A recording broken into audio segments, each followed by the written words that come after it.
Carlos, hola, buenas tardes. Tranquilo, lo escuchamos pero no lo vemos. Hola, buenas tardes a todos. ¿Cómo están?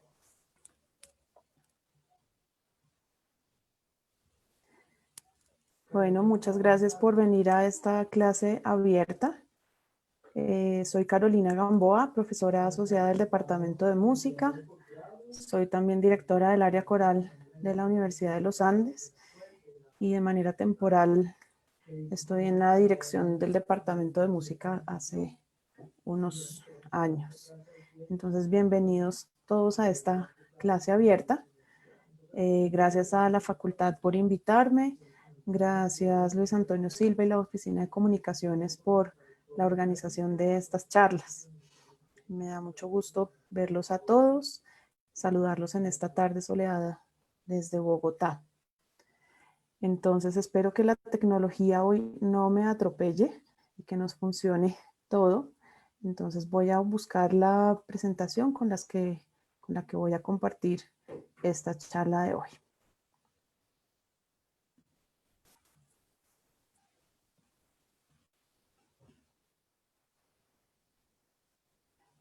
Bueno, hoy me animé a venir a estas charlas abiertas porque con el coro de la Universidad de los Andes y el coro sinfónico de la Universidad de los Andes, este semestre que acaba de terminar, hemos estado preparando algunos movimientos del Requiem alemán de Brahms. Nuestra idea cuando comenzó el 2020 era montarlo todo,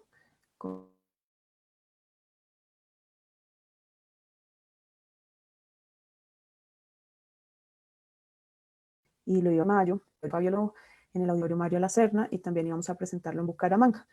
Desafortunadamente, pues con todo esto de la pandemia, pues nos tocó revisar los planes, no pudimos hacer todo el montaje completo, tuvimos que pasarnos a un formato virtual, pero logramos, digamos, montar algunos movimientos con los estudiantes. Y bueno, pues fruto de ese trabajo es esta conversación, esta presentación sobre una de las obras que considero más lindas del repertorio sinfónico coral de toda la historia. Es una obra que conocí tardíamente en mi vida.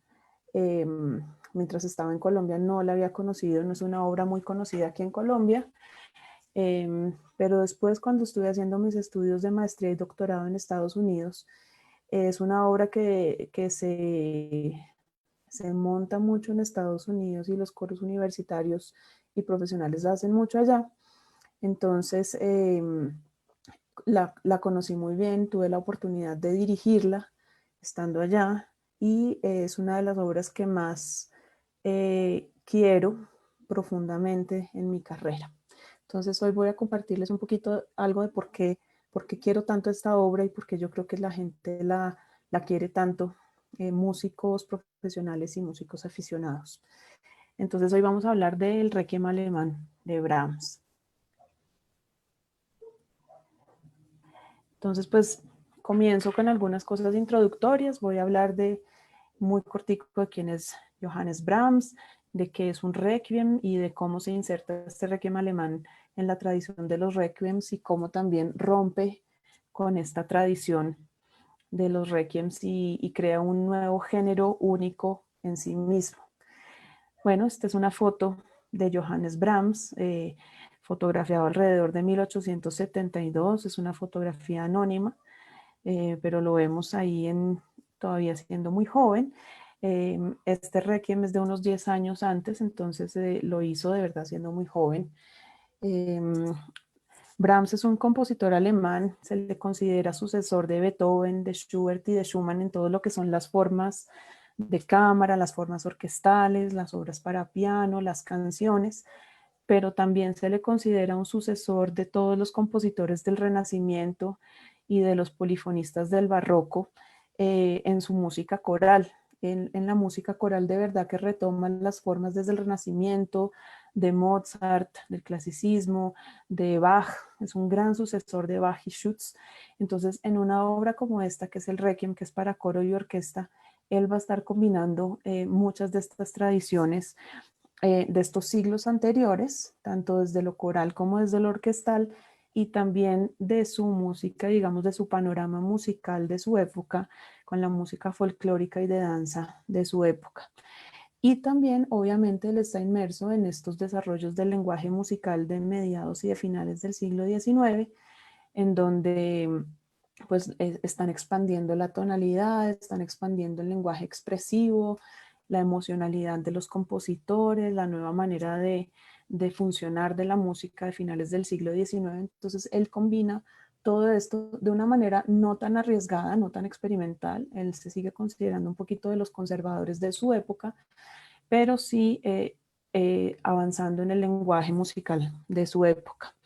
Él fue muy reconocido en su época, todas sus obras tuvieron una recepción muy buena dentro de su época y desde ahí no se han dejado de oír. Desde ahí él sigue siendo uno de los compositores que más se interpreta en el mundo de la música, digamos, clásica o de concierto hoy en día. Y este Requiem es uno de las obras sinfónico-corales que más se interpreta en todo el mundo, sobre todo en el mundo germano y anglosajón. Un requiem, ¿qué es? Para quienes no conocen o para quienes quieren recordar, pues un requiem dentro de la liturgia católica romana es una misa por los difuntos, que se puede cantar el día del entierro o el día del aniversario del entierro de alguien. Y también se puede cantar el día de los fieles difuntos, que es el 2 de noviembre. Y el nombre proviene de la primera palabra del introito de esta misa. El introito de la misa es lo primero que suena en música y las palabras son Requiem aeternam dona eis Domine, darle el descanso, Señor. Y es una misa en que tiene muchas partes, pero muchas de estas partes son cantadas. Aquí a la derecha les pongo las partes de la misa de los difuntos, de la misa de Requiem. Tiene muchas partes que son cantadas y es una tradición basada sobre todo la parte central en el Apocalipsis, el fin de los tiempos. Entonces es un texto muy dramático que comienza con este descanse en paz, pero que muy rápidamente se mueve al Dies Ira, al Tuba Mirum, al Rex Tremende, que son fragmentos sacados del Apocalipsis donde se recuerda el fin de los tiempos. Entonces puede llegar a ser un texto muy dramático, asustador un tanto, con imágenes muy vivas sobre el fin del tiempo. El requiem en música es uno de esos géneros fabulosos de estudiar en su historia porque ha habido requiems desde más o menos el siglo XV hasta nuestros días. El requiem, por supuesto, surgió siendo canto llano o lo que conocen también como canto gregoriano, y así se cantaba al comienzo, en canto llano. Después, con el desarrollo de la polifonía, empezó a haber, más o menos a partir del siglo XV, obras polifónicas del Requiem. Una de las primeras es la de Johannes Ockeghem, que es un Requiem muy lindo. Y después hay una tradición muy bonita dentro de la escuela española polifónica, con Cristóbal de Morales, Francisco Guerrero, Tomás Luis de Victoria. Obviamente la tradición española es una tradición muy de la tradición del requiem, ¿cierto? Del fin del tiempo, del homenaje a los muertos, de la Semana Santa. Entonces hay unos requiems muy lindos de esta tradición española polifónicas. Después de eso nos encontramos también, empieza a haber una tradición paralela dentro de la música reformada, con Schütz, y luego de Schütz Bach y eso, pero ellos no hacen requiems.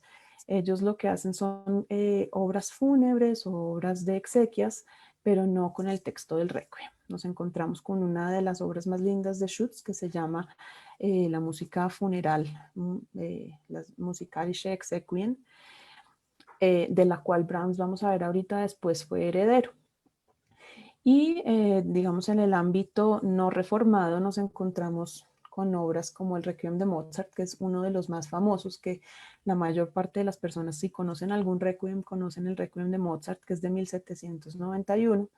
Y luego hay una gran tradición de Requiems más bien de concierto, que ya no son obras litúrgicas, sino son obras que dejan de ser en su función litúrgica original y se vuelven obras de concierto, como el Requiem de Berlioz, el Requiem de Verdi, el Requiem de Dvorak, Britten, Penderecki, John Rutter.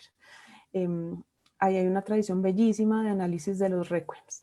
¿Dónde está el requiem de Brahms, el requiem alemán? Está ahí al final de esa tradición litúrgica y al comienzo de esa tradición de obras de concierto. El requiem de Brahms lo comenzó a componer más o menos la música desde 1865 y va más o menos hasta 1868-1869. Entonces, ¿dónde se inserta este requiem alemán de Brahms? Él realmente es una ruptura en la tradición del requiem. Es interesante que Brahms le haya puesto requiem porque él no usa las palabras del requiem. Él usa otro texto que él mismo compiló. Pero si lo comparamos con los requiems anteriores, nos vamos a dar cuenta de la gran diferencia que hay entre lo que hizo Brahms y lo que han hecho sus antecesores, que es una de las cosas que a mí me parece más interesante, que de las que más me llama la atención, porque los primeros requiems que yo conocí fueron el requiem de Mozart, el requiem de Verdi, el requiem de Berlioz, que todos son obras muy dramáticas, ¿cierto? Que son muy agradables al oído en su dramatismo, porque tienen estas imágenes, por supuesto, del fuego, del apocalipsis, de la muerte, del fin del tiempo. Entonces, quiero comenzar, que vamos a oír un poquito de música en esta clase, entonces si quieren preparar sus audífonos y subir el volumen en sus casas para oír la música, vamos a comenzar oyendo la música del Requiem de Mozart, que es de 1791, digamos que casi 100 años antes un poquito menos de 100 años antes del Requiem de Brahms, pero que Brahms conocía muy cercanamente. Se dice que él hizo una edición de este Requiem y todo. Entonces vamos a oír el introito del Requiem de Mozart, la parte que dice Requiem aeternam dona eis Domine et lux perpetua luceat eis, y que traduce al español, dale Señor el descanso eterno y que brille para ellos la luz perpetua. Entonces voy a cambiar aquí mi pantalla para mostrarles un video de este comienzo del Requiem de Mozart y nos hagamos una idea auditiva de cómo sonaban los Requiems en esta época anterior a Brahms.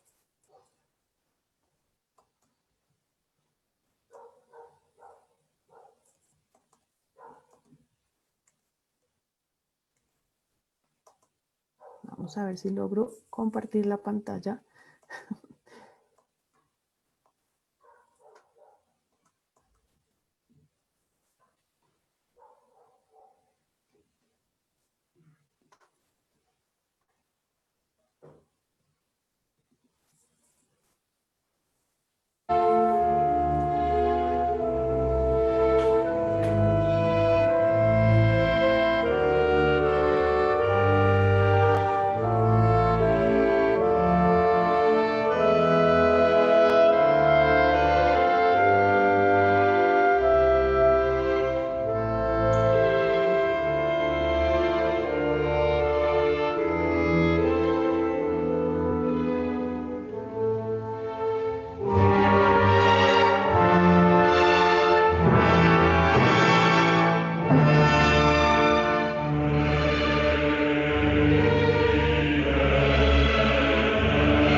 Bueno, yo sé que cortar el Requiem de Mozart después de esta frase tan impresionante es duro, pero Después, si quieren, ponemos la lista de reproducción de YouTube en el chat para que ustedes los puedan oír, los movimientos completos.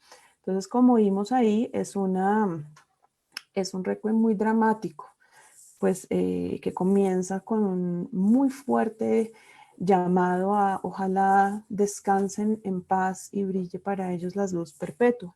Es ese llamado del miedo que tiene la gente al morir, de que ojalá, dentro de la tradición católica, que ojalá esté del lado correcto y que se salve, ¿cierto?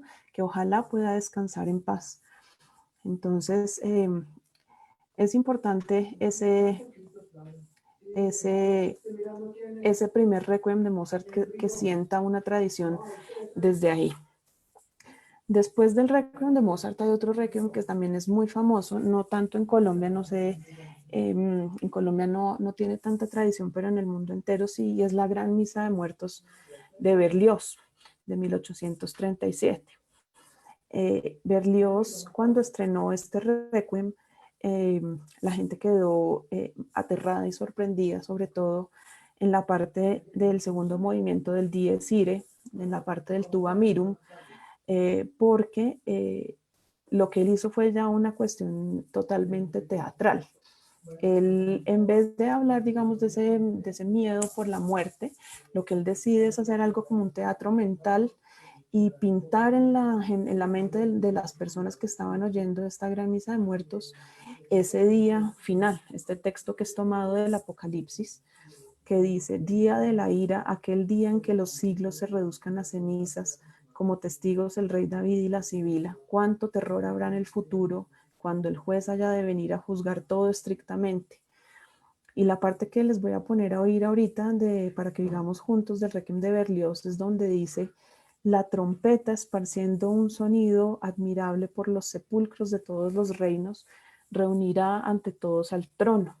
Entonces es lo que hace Berlioz aquí, más que un requiem de duelo, de dolor por la muerte, es ya hacer una escena teatral mental, ¿cierto? Solo con música, con la orquesta, con el coro.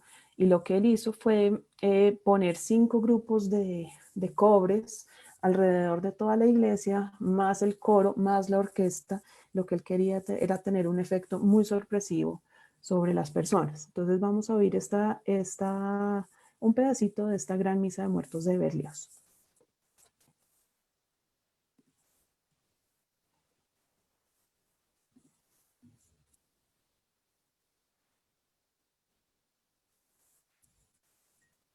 Vamos a ver si logro que cargue este.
Bien, en este Requiem de Berlioz ya, digamos, entramos en el terreno más de los requiems de concierto grandísimos, con masas corales enormes, con orquestas gigantes, y en el caso de este Requiem, incluso con 5 grupos de trompetas alrededor de toda la iglesia. Los asistentes a ese concierto, a esa, digamos, a esa función de esa misa, relatan que en el momento en que entraron las trompetas y los timbales sintieron como si hubiera habido un terremoto.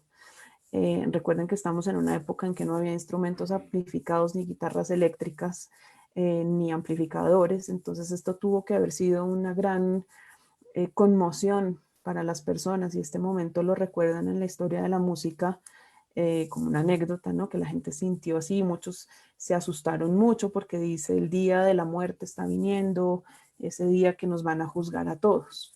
Entonces venimos de la tradición del Requiem de Mozart, que toma Berlioz obviamente dentro de su propio lenguaje, y que incluso después, unos 10 años de que Brahms publica su Requiem, Verdi también toma. Es un Requiem de los más famosos que existe, el Requiem de Verdi, y quisiera que oyéramos juntos también esta parte que él toma, que es el Libérame, dies ire, dies illa, dentro del cual se va construyendo una tradición de un Requiem que es dramático, ¿cierto? Que es más teatral que sobre el duelo. Entonces vamos a oír un poquito del Requiem de Verdi, la parte del Libérame, dies ire, dies illa.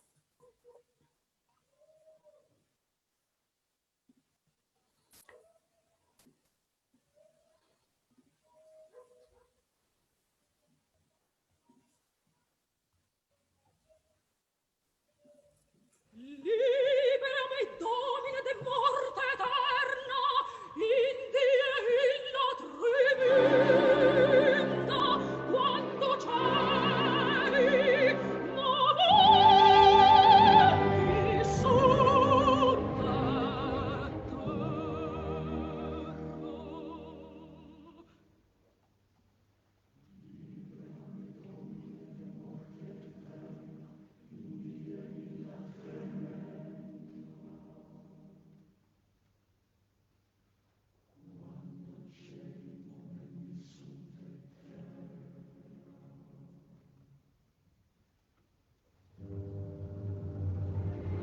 Conveneris, lodicare, secundum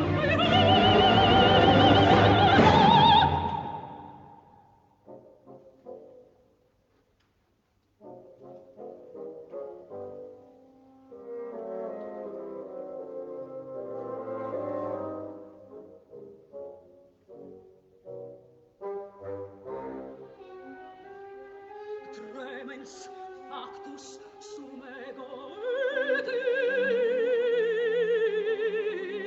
mea, dum dissostio venerit atque ventura era, quando cieli momenti sunt et terra.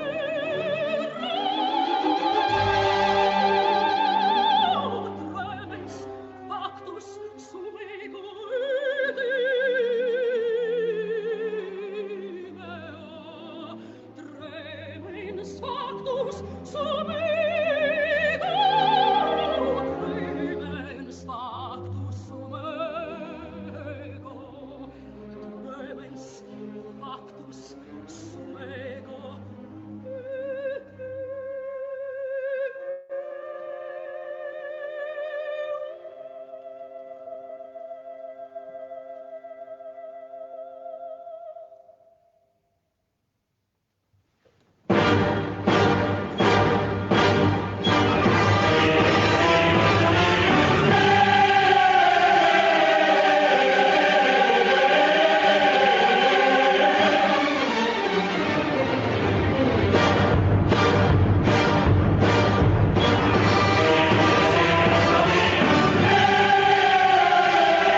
Bueno, como vemos, este Requiem de Verdi es fantástico, es maravilloso. Esta parte del Libérame Dies Irae, yo creo que es una de las partes más emocionales y hasta diría yo rockeras del mundo sinfónico coral.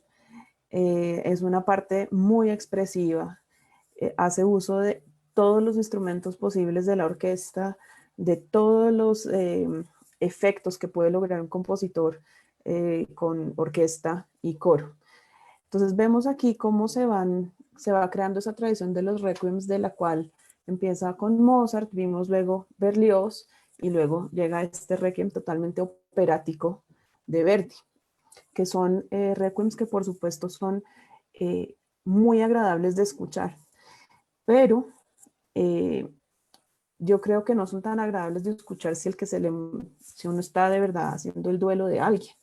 Es decir, si a uno se le muere a alguien, uno yo creo que no quiere ir al servicio fúnebre y oír este requiem de Verdi o el requiem de Berlioz con las trompetas y los timbales recordando el día del Apocalipsis. Es aquí donde viene el requiem de Brahms, que es, me voy a devolver aquí un poquito de la tradición de los requiems, que está aquí como en la mitad, entre los requiems litúrgicos y los requiems de concierto.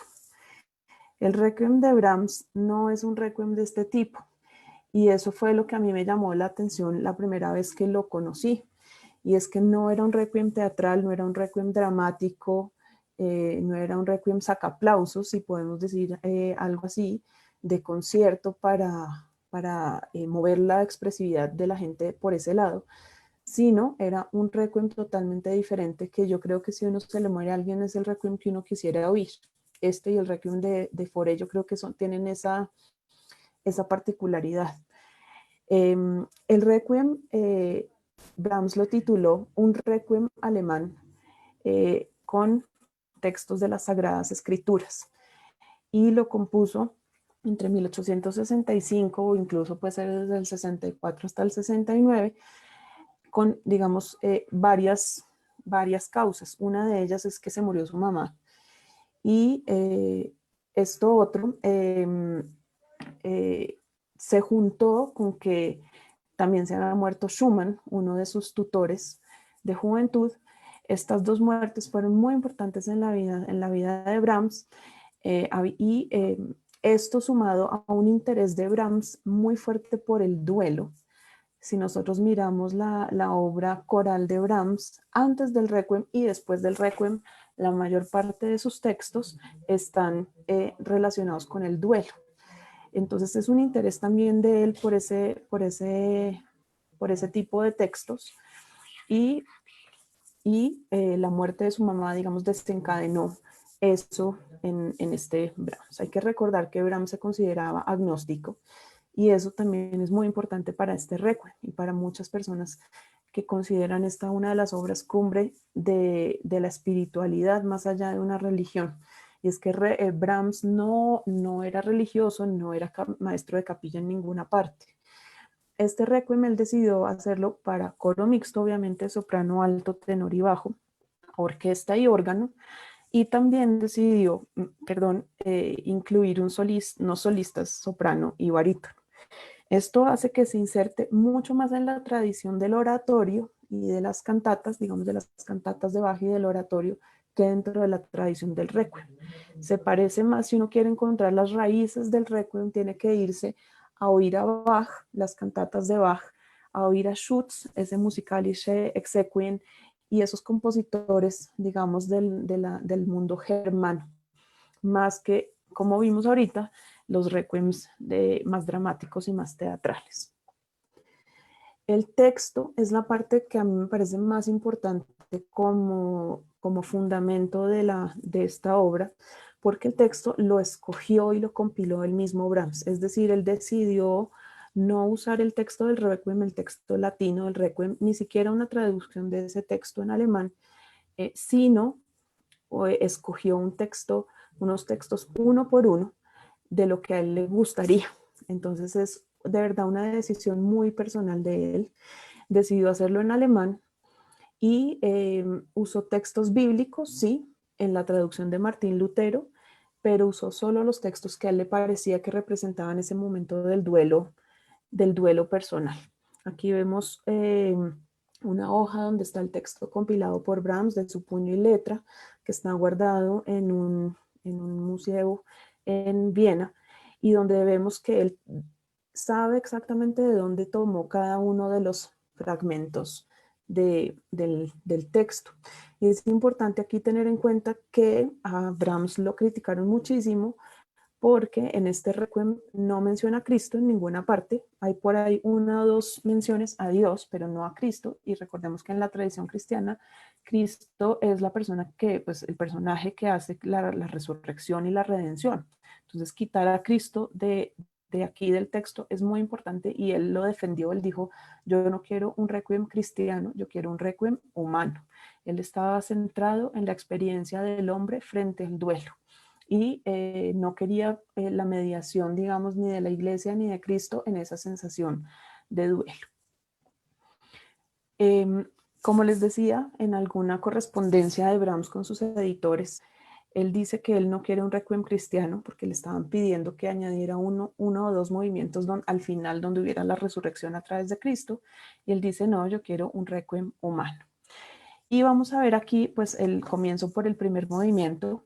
Hoy vamos a mirar solamente los movimientos 1, 2 y 4, pues porque el requiem es muy largo, dura más o menos 90 minutos y no nos da el tiempo, pero estos movimientos además son de los más lindos del requiem y de los que son más fáciles de, digamos, de apreciar en una primera impresión. Me pasa a mí y creo que le pasa a muchas personas que este requiem de Brahms no es tan, no le gusta a uno en la primera vez que uno lo oye, como uno podría decir el requiem de Mozart o el requiem de Verdi, que de primerazo le llegan a uno y uno dice esto es espectacular. Este requiem es de una madurez que requiere oírlo y volverlo a oír y mirar el texto cómo se combina con la música, y requiere un estado de ánimo, digamos, más tranquilo, de más apreciación, de más calma. Entonces vamos a ver primero este primer movimiento. Y fíjense la diferencia de lo que hace Brahms, y es que no comienza diciendo requiem, sino comienza diciendo selig sind. Benditos sean o bienaventurados sean los que lloran o los que sufren, pues ellos serán consolados. Lo toma de Mateo. Entonces es un requiem que en esa primera frase ya está diciendo miles de cosas diferentes a lo que decían los requiems anteriores. No dice descansen en paz, sino no está pensando en los muertos, sino está pensando en los vivos que se quedan aquí. Está pensando en que tranquilos, que los que lloran van a ser consolados. Y luego usa unos textos de los salmos en donde hay una metáfora con los labradores y la siega, y dice, los que siembran con lágrimas recogerán con alegría. Se han ido y lloran y portan la noble simiente y retornan con júbilo y traen sus gavillas. Las gavillas son esos manojos grandes del trigo. Entonces está aquí siendo los que siembran, una metáfora muy linda del sembrar con lágrimas, ¿cierto? En vez de agua, sembrar con ese llanto del duelo, y que luego van a recoger con alegría. Que los que sembraron con lágrimas van a volver con júbilo y van a traer de esas semillas unas grandes gavillas de trigo. Ese es el primer movimiento. Entonces no es un texto dramático, no pinta las imágenes del infierno, ni del día del apocalipsis, ni de la muerte, sino pinta de una vez el consuelo, la esperanza. Es un movimiento, aquí les pongo una imagen de la partitura del comienzo, en donde empieza pianísimo. Si vemos ahí, ahorita que lo vamos a oír, comienza pianísimo con el órgano, con los violonchelos y los contrabajos, con los cornos, todos en el registro más grave de su instrumento, pianísimos, casi inaudible. Y el Brahms nos pone ahí, la indicación es bastante lenta y con expresividad. Y en este movimiento no usa violines. Es algo muy raro que en una obra sinfónica no haya violines, pero si se fijan, la orquestación pide violas, violonchelos, bajos, pero no violines. Entonces él dice violines aquí no queremos. Lo que sí pone es arpa, y eso lo vamos a oír mucho al final del movimiento. El arpa, por supuesto, es un instrumento que siempre denota como la llegada al cielo, ¿cierto? Cuando uno está en una película y suena el arpa, uno se siente que está como en las nubes y como en el cielo. Entonces, él lo que quiere aquí es un movimiento de recogimiento, de tranquilidad, de consuelo. ¿Qué vamos a oír en este movimiento?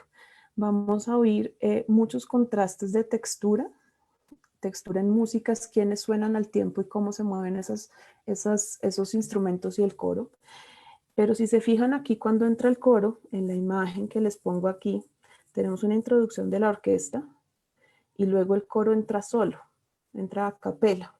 Es como un devolvernos a esas obras del Renacimiento que se cantaban sin orquesta.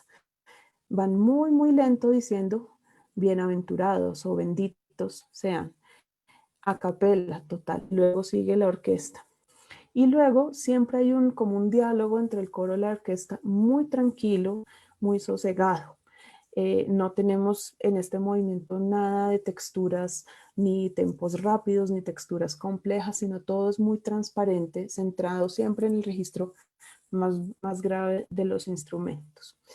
Y en este movimiento hay muchos madrigalismos, que es lo que llamamos en música, cómo pinta una música el texto o las emociones, cómo hace uno para a través de la música entregar algo de significado. Y las palabras más importantes que vamos a oír en este movimiento son de dos tipos, las de la tristeza y las de la alegría.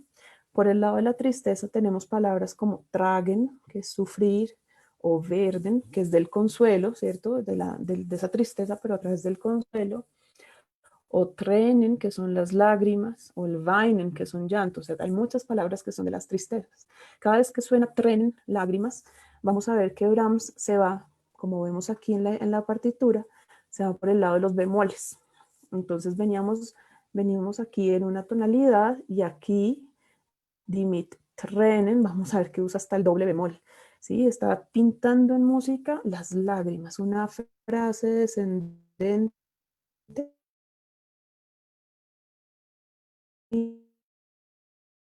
y mostrando las lágrimas, cantando música con la frase, las lágrimas.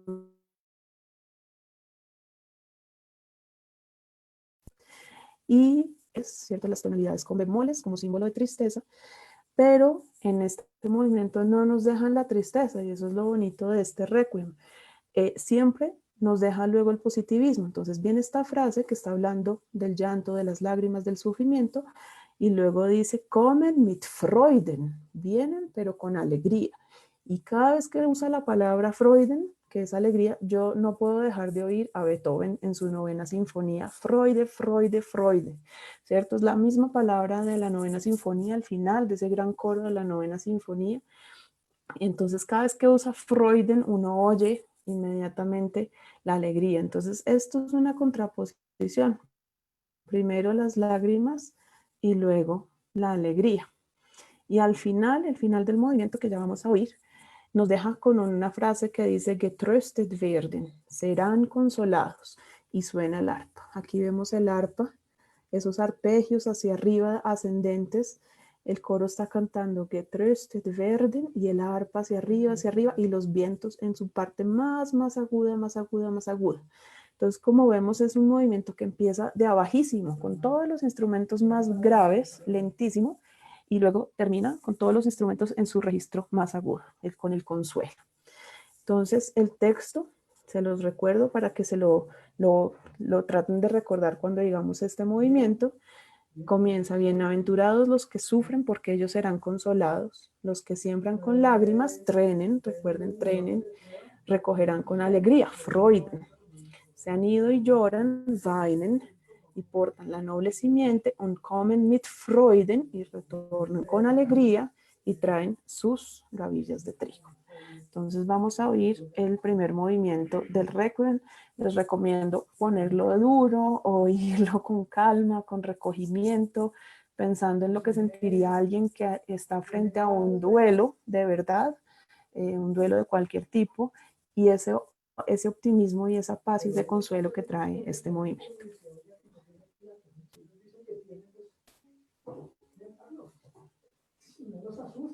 No los asuste que busquen.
Bueno, es difícil hablar después de esta música, que en mi opinión es bellísima.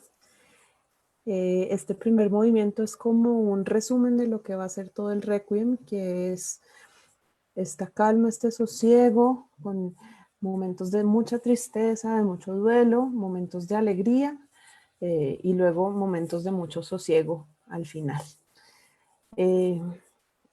Por ahí vieron a mi hijo Antonio y por ahí veo que algunos están comentando que ojalá podamos hacerlo en vivo y en directo con las personas del coro y ojalá lo podamos presentar al público muy pronto, porque esto en vivo es realmente maravilloso. Y no puedo dejar de pensar en la alegría que es cantar juntos, ¿no? El coro, lo que es el coro virtual ahora, es cada uno desde su casa. Tratamos de hacerlo lo mejor posible, pero no es lo mismo que estar cantando todos al mismo tiempo o en la orquesta estar tocando todos al mismo tiempo. Entonces este movimiento, pues como vieron, está basado en este texto y la música, pues lo que intenta es mostrar este texto en música, ¿cierto? Cómo hacer que haya consuelo y sosiego en una persona que está frente a un duelo. Vamos a hablar ahora del movimiento 2, que es una marcha fúnebre, que también es uno de los movimientos más lindos de este Requiem. Y es un movimiento muy diferente al anterior, porque este movimiento comienza, digamos, hablando del hombre como carne. Dice, denn alles Fleisch, es ist wie Gras. Entonces, toda la carne es como la hierba, hablando del hombre en su materialidad, siempre, ¿cierto? Y todo el esplendor del hombre es como las flores de los prados. La hierba está seca y la flor está marchita. Este movimiento es muy interesante. Tiene 4 estrofas diferentes, bueno, 4 textos diferentes, que Brahms, cada uno lo hace de una manera musical muy distinta, muy contrastante. Ahorita lo vamos a ver. Los elementos musicales más importantes de esta marcha fúnebre, una es que esta marcha es en tiempo ternario, eso es algo muy raro. Las marchas suelen ser en tiempo binario porque las marchas pues son para marchar y tenemos solo 2 pies. Entonces que sea en tiempo ternario es una decisión muy interesante de Brahms. Es una marcha además en que ya está toda la orquesta con violines y todo incluido, pero además el timbal va a estar a lo largo de todo el movimiento haciendo tresillos. Tum, tum, tum, tum, tum, tum, tum, tum, tum, tum, todo el tiempo se oye por encima de si la música, si el texto cambia de alegre a triste, de rápido a lento, está el timbal todo el tiempo omnipresente. Uno lo puede interpretar de muchas maneras, uno podría decir que es ese recordatorio de que todos nos vamos a morir en algún momento o de que todos vamos caminando en el tiempo hacia la muerte, ¿no? Cada uno lo puede interpretar como quiera. La forma de este movimiento, pues la orquesta comienza presentando esta marcha y luego lo toma el coro y luego son secciones musicales muy diferentes para cada estrofa, pero siempre volvemos a como decir el coro, ¿sí? Siempre volvemos al Den alles Fleisch, que ustedes van a oír, Den alles Fleisch, es ist wie Gras. Es una melodía profundísima, de una emocionalidad muy fuerte. Después de una estrofa, volvemos a esa iteración de la marcha. Y es un gran crescendo emocional de la tierra al cielo, lo mismo que el movimiento anterior, empieza con todo muy grave, y luego nos lleva hasta lo más agudo, ¿cierto? De la tierra al cielo o de la tristeza a la alegría. En este movimiento tenemos a nivel emocional todo el rango de las emociones del duelo. Vamos desde lo más bajo, es decir, desde lo más profundo hasta lo más agudo. En las partes más agudas uno de verdad que recuerda mucho la novena sinfonía de Beethoven. Los tempos, hay desde el tempo más lento hasta los tempos más rápidos, a veces de manera como que van evolucionando y a veces muy contrastada. Y textura empieza muy homofónico, es decir, todos cantando al tiempo y al unísono, hasta hay una parte que es totalmente polifónica, con polifonía muy compleja, contrapunto muy complejo, todo el mundo haciendo cosas diferentes al mismo tiempo. Y en la segunda mitad del movimiento, en la primera mitad de esa marcha fúnebre, todos somos de carne y todos vamos a morir, ¿cierto? Pero la segunda parte del movimiento, el énfasis es en la alegría, y volvemos a oír otra vez la palabra Freude y la palabra Jauchzen, júbilo. Estas dos palabras, para mí, que soy directora coral, me traen a la mente dos imágenes. Freude siempre, la novena sinfonía de Beethoven, no hay nada que hacer, y Jauchzen me recuerda siempre el oratorio de Navidad de Bach, ¿cierto? Jauchzen frohlocket, siempre el júbilo en alemán, el Jauchzen, como que le trae uno esas imágenes. Y Brahms conocía estas obras perfectamente, entonces está jugando con nosotros en esas cosas. Entonces los invito a oír, no lo podemos oír todo porque este movimiento es mucho más largo, pero los invito a que oigamos y que con generosidad de espíritu nos dejemos tocar por estas obras. Vamos a oír el comienzo instrumental y la primera marcha fúnebre, y luego vamos a oír un poquito de la sección fugada, la sección contrapuntística y el final. No creo que lo alcancemos a oír hasta el final todo, pero esas dos partes para que veamos como ese rango de emociones del duelo que nos presenta Brahms.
Bueno, ahí pudieron oír ese gran crescendo emocional en que nos lleva Brahms a través del timbal omnipresente, a través del unísono del coro Den alles Fleisch es ist wie Gras, fortísimo en un pasaje, ¿cierto? Contrasta con el movimiento anterior del gran sosiego y la gran calma. El texto de lo que vamos a oír ahorita es este texto. Qué pena si oyen otra voz aquí, estamos en dos teleconferencias al mismo tiempo. Vamos a oír aquí el final de este movimiento, donde después de que el coro vuelve a cantar de alles Fleisch ist wie Gras, la carne es como la hierba, y la hierba está seca y la flor está marchita, entra un texto nuevo que dice, pero la palabra del Señor perdura eternamente. Como le digo yo siempre a los integrantes de mis coros, yo no soy una persona religiosa y no estoy haciendo aquí evangelización de ningún tipo, sino apreciando los textos desde su valor literario, emocional, musical, etc. Entonces ese aber, que es la palabra para pero, marca una gran diferencia musical de lo que veníamos. Dice, pero la palabra del Señor perdura eternamente. Y aquí Brahms, agnóstico y todo, pero deja este texto donde habla del Señor, como buen agnóstico. Y dice, la palabra del Señor perdura eternamente, es decir, esa esperanza que hay. Y luego entra en la sección fugada, contrapuntística, rápida, totalmente diferente. Die Erlöseten des Herrn, los que han de ser salvados por el Señor retornarán y vendrán jubilosos, recuerden esa palabra, jauchzen, vendrán jubilosos hacia Sion. Y luego dice, Freude, ewige Freude, la alegría eterna. Ahí uno de verdad, si conoce la novena sinfonía, hace esa conexión de una vez. Dice, la alegría reinará sobre ellos y el dolor y el llanto desaparecerán. En el caso de un duelo de verdad, yo creo que uno quisiera oír esto, quisiera oír estas palabras y quisiera uno oír esta música donde dice, tranquilos, después llegará la alegría, incluso si uno es agnóstico, ateo o lo que sea. Entonces vamos a oír un pedacito de esta segunda parte desde Aber des Herrn y un pedacito de esta parte fugada, no toda, porque nos queda ya poco tiempo.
Entonces este segundo movimiento, esta marcha fúnebre, termina de esta manera. Y se necesitan muchas agallas, uno de compositor, para terminar un movimiento así, así como termina el Requiem. Si ustedes lo oyeran todo al final, el Requiem también no termina en fortísimo, sino termina así pianísimo. Se necesitan muchas agallas para uno resistir la tentación de terminar con un gran fortísimo muy sacaplausos, ¿cierto? Entonces es de una sencillez y de un recogimiento realmente increíble lo que hace Brahms con este texto y con esta música. Por último, quiero que compartamos el movimiento 4. Es uno de los movimientos más famosos del Requiem. Es un movimiento, pareciera muy sencillo, como siempre le digo yo a mis estudiantes, lo más difícil de hacer es hacer cosas bien hechas, sencillas, porque uno puede hacer cosas muy complejas que resultan muy interesantes, pero hacer algo sencillo y que sea bello es muy, muy difícil. Y aquí lo que hace Brahms es tomar un texto también de un salmo que dice: qué dulces son tus moradas, Señor de los ejércitos. Aquí también incluye al Señor, digamos, desde el Antiguo Testamento. Y dice: mi alma se desespera y suspira. Mi alma es meine Seele, para que cuando lo oigan, esa es la perspectiva desde yo mismo. Mi alma se desespera y suspira por las cortes celestiales. Mi cuerpo y mi alma, mein Leib und Seele, se alegran en el Dios viviente. Y es una de las pocas veces que Brahms incluye la palabra Dios en todo este texto. Y luego vuelve a decir: Voldinen, bienaventurados los que habitan tus moradas, que te alaban por siempre. Es un movimiento que además está en 3/4, que evoca como el sonido de un vals vienés. Y pues es muy interesante que Brahms escoja un movimiento en 3/4 como punto central del Requiem, porque el movimiento 4 está puro en la mitad y es casi un vals, es como un bálsamo, es una música que es como un bálsamo. Qué dulces son tus moradas, un movimiento dulce, amable, sencillo, generoso, no es, digamos, snob ni nada de esto, no tiene nada de raro, pero es uno de los movimientos más lindos y más famosos de este Requiem.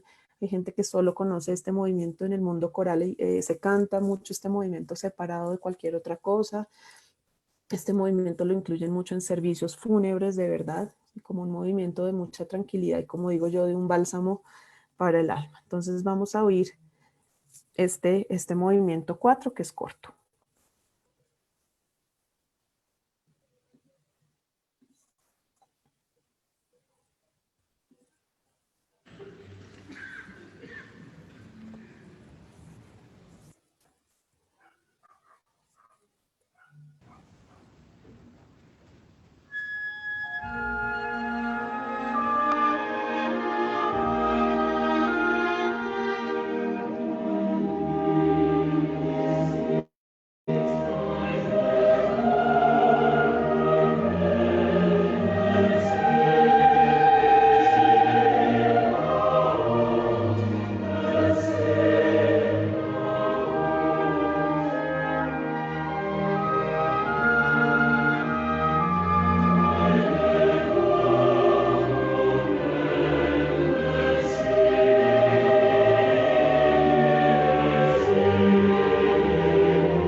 Entonces, bueno, este es el cuarto movimiento. El cuarto movimiento es el central del Requiem de Brahms.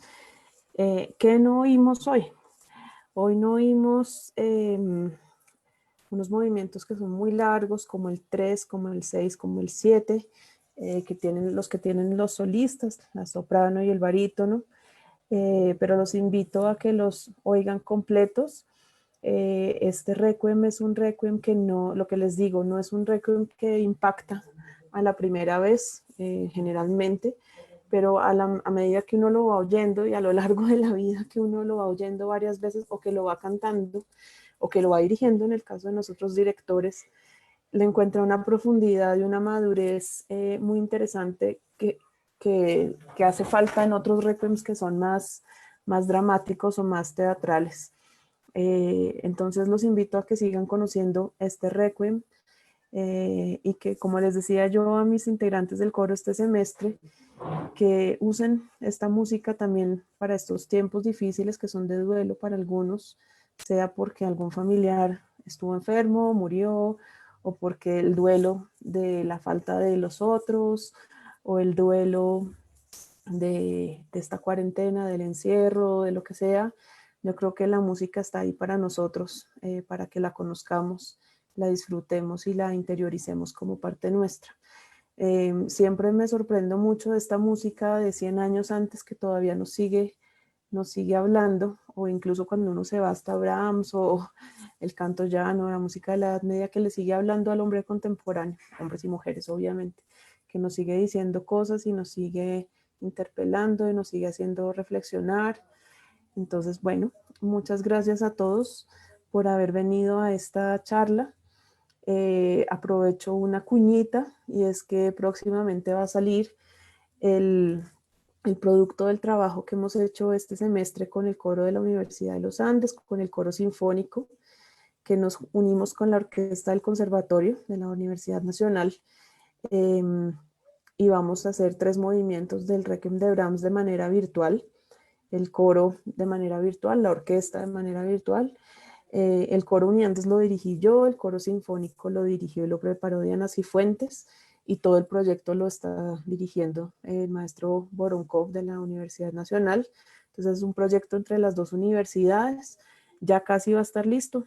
Como se imaginarán, tener que unir uno por uno a cada instrumento de la orquesta y uno por uno a cada uno de los miembros del coro no es cosa fácil, ni a nivel de audio ni a nivel de video.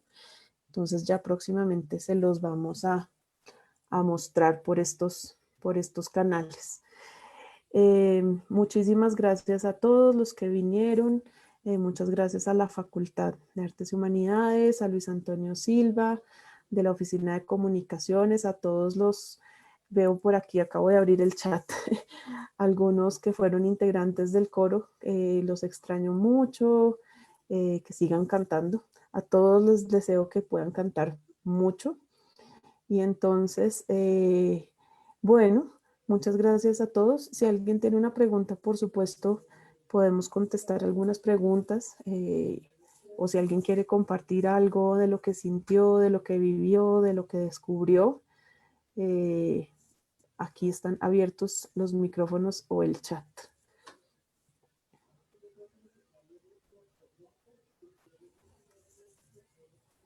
Bueno, entonces les deseo, ¿hoy qué día es? Hoy es martes. Les deseo una feliz semana, un feliz fin de junio, que descubran y que oigan mucha música, que sigan cantando. Y bueno, pues muchas gracias a todos. Por aquí me quedo por si hay alguna pregunta, pero mientras tanto, pues nos despedimos. Que estén muy bien todos.